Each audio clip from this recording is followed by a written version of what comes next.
দলটো জালিমৰ দল, এই দলটো বেইমানৰ দল, এই দলটো মানৱীয়তাহীনতাৰ দল, এই দলটো মুছলমান বিদ্বেষী দল, এই দলটো সংবিধান বিৰোধী দল। গতিকে এই দলটোক সকলোৱে মিলি জুলি প্ৰত্যাখ্যান কৰিব লাগে আৰু অন্তত সংখ্যালঘু এলেকাত যাতে এই দলৰ দল নাথাকে তাৰ কাৰণে আমি আহ্বান জনাইছো। এইটো এটা দুৰ্ভাগ্য, এইটো 21 শতিকাৰ দুৰ্ভাগ্য যে বিজেপিয়ে মিয়া গো বেক, মিয়া হুঁচিয়াৰ, মিয়া খেদিব লাগে এই ধৰণৰ শ্লোগান দাবী লৈ ৰাজপথত ওলাই আন্দোলন কৰে। একেটা সময়তে হিমন্ত বিশ্বৰ নেতৃত্বাধীন তেওঁলোকৰ চৰকাৰৰ প্ৰতিজন মন্ত্ৰী বিধায়ক সকলে মুছলমানৰ বিৰুদ্ধে বিক্ষুব্ধ ঘৃণা প্ৰকাশ কৰে আৰু অত্যাচাৰ কৰিবলৈ মানসিকতা ধাৰণ কৰে আৰু অত্যাচাৰ কৰায়। আৰু সেই দলতো আজি মুছলমানসকলে গৈ আছে বা যায়। মই ভাবো যে এই মানুহখিনি যে বহুত আন্তৰিকতা লৈ কিবা কাৰণে গৈছে তেনেকুৱা নহয়, কিবা সৰু সুৰা স্বাৰ্থৰ কাৰণে হলেও গৈ আছে, যিটো স্বাৰ্থ আমি সকলোৱে বুজি পাওঁ। কিন্তু এই স্বাৰ্থটো পৰিহাৰ কৰাৰ সময় হৈছে, তেওঁলোকক প্ৰত্যাখ্যান কৰিব লাগে আৰু হিমন্ত বিশ্ব শৰ্মাই 26ৰ নিৰ্বাচন চমু চাপি অহাৰ লগে লগে এই বিষয়বিলাক লৈ আৰু অধিক তেখেতে সংখ্যালঘুসকলক কিমানকে দমন কৰিব পাৰি তাৰ কাৰণে ষ্ট্ৰেটেজি তেখেতে বনাই থাকক। আমিও ইয়াৰ বিৰুদ্ধে প্ৰতিৰোধ গঢ়ি তুলিম। আমি দিল্লী, দিছপুৰ, আন কৰবাতো যদি হয় শত সহস্ৰ জনগণক লগত লৈ ৰাজপথত নামিম, আমি আদালতত যাম, আমি বিধানসভাত এই বিষয় লৈ আলোচনা কৰিম, আমি আমাৰ প্ৰতিৰোধ গঢ়ি তোলাৰ সৰ্বস্ব চেষ্টা কৰিম।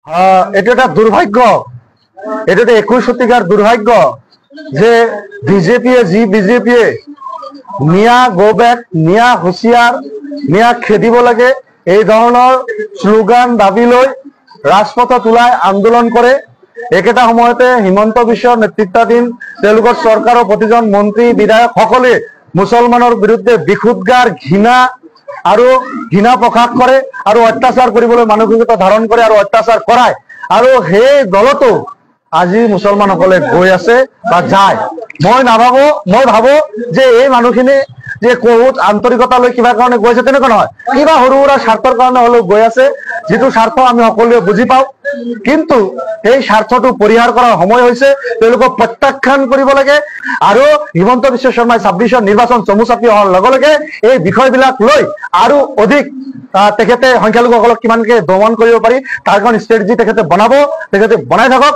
আমিও ইয়াৰ বিৰুদ্ধে প্ৰতিৰোধ গঢ়ি তুলিম। আমি দিল্লী, দিছপুৰ, আন কৰবাতো যদি হয় শত সহস্ৰ জনগণক লগত লৈ ৰাজপথত নামিম, আমি আদালতত যাম, আমি বিধানসভাত এই বিষয় লৈ আলোচনা কৰিম, আমি আমাৰ প্ৰতিৰোধ গঢ়ি তোলাৰ সৰ্বস্ব চেষ্টা কৰিম। দলটো জালিমৰ দল, এই দলটো বেইমানৰ দল, এই দলটো মানৱীয়তাহীনতাৰ দল, এই দলটো মুছলমান বিদ্বেষী দল, এই দলটো সংবিধান বিৰোধী দল। গতিকে এই দলটোক সকলোৱে মিলি জুলি প্ৰত্যাখ্যান কৰিব লাগে আৰু অন্তত সংখ্যালঘু এলেকাত যাতে এই দলৰ দল নাথাকে তাৰ কাৰণে আমি আহ্বান জনাইছো। এইটো এটা দুৰ্ভাগ্য, এইটো 21 শতিকাৰ দুৰ্ভাগ্য যে বিজেপিয়ে মিয়া গো বেক, মিয়া হুঁচিয়াৰ, মিয়া খেদিব লাগে এই ধৰণৰ শ্লোগান দাবী লৈ ৰাজপথত ওলাই আন্দোলন কৰে। একেটা সময়তে হিমন্ত বিশ্বৰ নেতৃত্বাধীন তেওঁলোকৰ চৰকাৰৰ প্ৰতিজন মন্ত্ৰী বিধায়ক সকলে মুছলমানৰ বিৰুদ্ধে বিক্ষুব্ধ ঘৃণা প্ৰকাশ কৰে আৰু অত্যাচাৰ কৰিবলৈ মানসিকতা ধাৰণ কৰে আৰু অত্যাচাৰ কৰায়। আৰু সেই দলতো আজি মুছলমানসকলে গৈ আছে বা যায়। মই ভাবো যে এই মানুহখিনি যে বহুত আন্তৰিকতা লৈ কিবা কাৰণে গৈছে তেনেকুৱা নহয়, কিবা সৰু সুৰা স্বাৰ্থৰ কাৰণে হলেও গৈ আছে, যিটো স্বাৰ্থ আমি সকলোৱে বুজি পাওঁ।